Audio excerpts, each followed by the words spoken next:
अरे ननदो का हो? अठे बात बताई। बतावा। आजकल हमारे सैया जौन है न हाँ, का करत हो? आजकल बड़ा बिजनेस वाला हो गल हुआ सुना। अच्छा, का करत हुए का करत हो? ठेला लेके घूमे गाँव गाँव हो बालमुआ वोड़ा पाव बेचे नाना दी।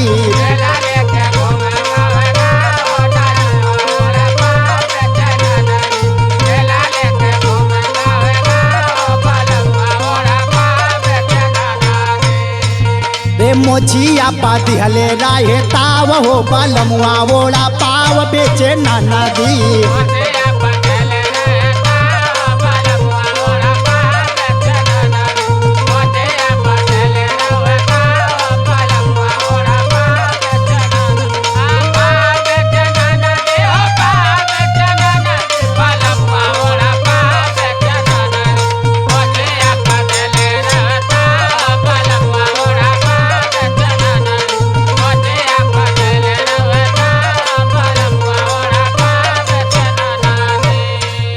और जानत है ननदो का हो?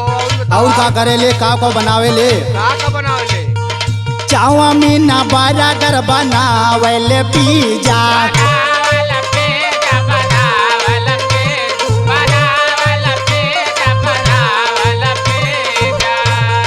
पहले सपोटा छोटा रहले हमर जीजा।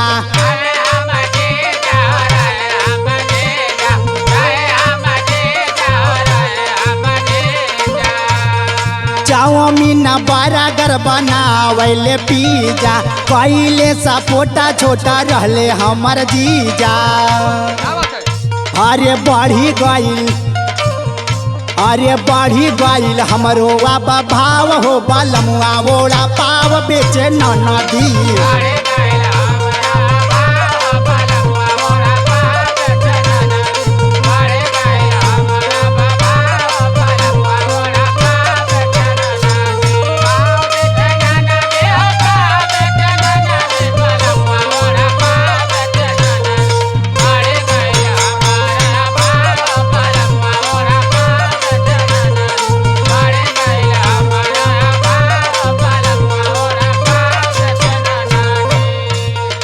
और सुनत हो ननदो सुनत है। उनकर जब से नौकरी छूटल बाना हाँ, तब से वो गाँवे में रहले।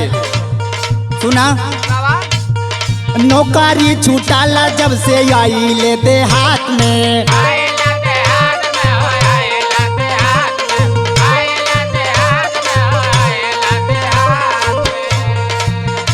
अरे टेना सन्ना कौनो राही गईले अब साथ में।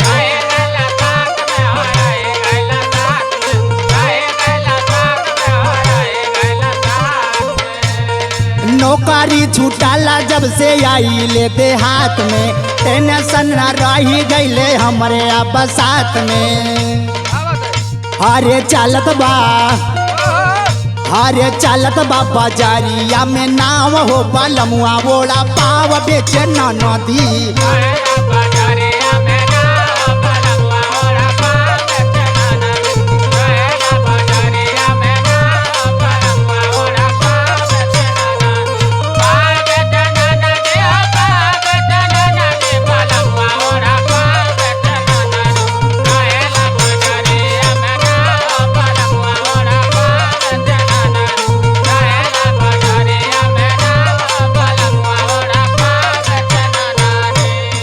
और जानत हो ननदो हाँ, का हो? जब से ही वड़ा पाव बर्गरवा चाउमीनिया हो के चुआवा वाला अच्छा, जब से बनावत हुए ने बड़ा पैसा कमात हो। हाँ और का कहलाने सुना झूलन गाढ़ौले हमके कीना दिहले साड़ी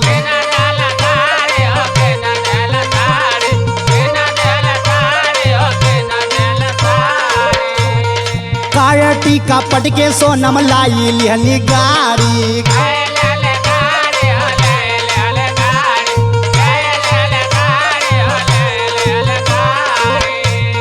झूलानी गाढ़ौले जब से किनले हमके साड़ी काटी का पटके सोनम लाई लिहले गाड़ी। अरे